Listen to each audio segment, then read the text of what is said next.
ابو ہریرہ رضی اللہ عنہ کہتے ہیں کہ رسول اللہ صلی اللہ علیہ وسلم نے فرمایا، دو کلمے ہیں جو زبان پر ہلکے ہیں، یعنی آسانی سے ادا ہو جاتے ہیں، مگر میزان میں بھاری ہیں، رحمان کو پیارے ہیں۔ وہ یہ ہیں، سبحان اللہ و بحمدہ، سبحان اللہ العظیم۔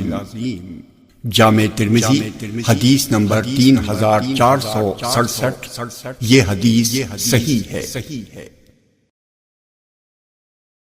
ابو ہریرہ رضی اللہ عنہ سے روایت ہے کہ رسول اللہ صلی اللہ علیہ وسلم نے فرمایا، جس نے ایک دن میں 100 بار کہا لا الہ الا اللہ وحدہ لا شریک لہ لہ الملک ولہ الحمد یحیی و یمیت وہو علی کل شیء قدیر، تو اس کو 10 غلام آزاد کرنے کا ثواب ہوگا، اور اس کے لیے 100 نیکیاں لکھی جائیں گی، اور اس کی 100 برائیاں مٹا دی جائیں گی، اور یہ چیز اس کے لیے شام تک شیطان کے شر سے بچاؤ کا ذریعہ بن جائے گی، اور قیامت کے دن کوئی اس سے اچھا عمل لے کر نہ آئے گا سوائے اس شخص کے جس نے یہی عمل اس شخص سے زیادہ کیا ہو۔ جامع ترمذی حدیث نمبر 3468، یہ حدیث صحیح ہے۔ ابو ہریرہ رضی اللہ عنہ سے روایت ہے کہ نبی اکرم صلی اللہ علیہ وسلم نے فرمایا، جو شخص صبح و شام میں 100 مرتبہ سبحان اللہ و بحمدہ کہے،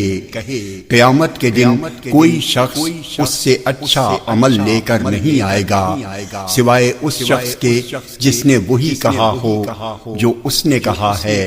یا اس سے بھی زیادہ اس نے یہ دعا پڑھی ہو۔ جامع ترمذی حدیث نمبر 3469، یہ حدیث صحیح ہے۔ ابو ذر رضی اللہ عنہ سے روایت ہے کہ رسول اللہ صلی اللہ علیہ وسلم نے فرمایا، جو شخص نماز فجر کے بعد جبکہ وہ پیر موڑے دو زانو بیٹھا ہوا ہو اور کوئی بات بھی نہ کی ہو، لا الہ الا اللہ وحدہ لا شریک لہ لہ الملک ولہ الحمد یحیی و یمیت وہو علی کل شیء قدیر، 10 مرتبہ پڑھے تو اس کے لیے 10 نیکیاں لکھی جائیں گی، اور اس کی 10 برائیاں مٹا دی جائیں گی، اس کے لیے 10 درجے بلند کیے جائیں گے، اور وہ اس دن پورے دن بھر ہر طرح کی مکروہ و ناپسندیدہ چیز سے محفوظ رہے گا، اور شیطان کے زیر اثر نہ آ پانے کے لیے اس کی نگہبانی کی جائے گی، اور کوئی گناہ اسے اس دن سوائے شرک کے ہلاکت سے دوچار نہ کر سکے گا۔ جامع ترمذی حدیث نمبر 3474۔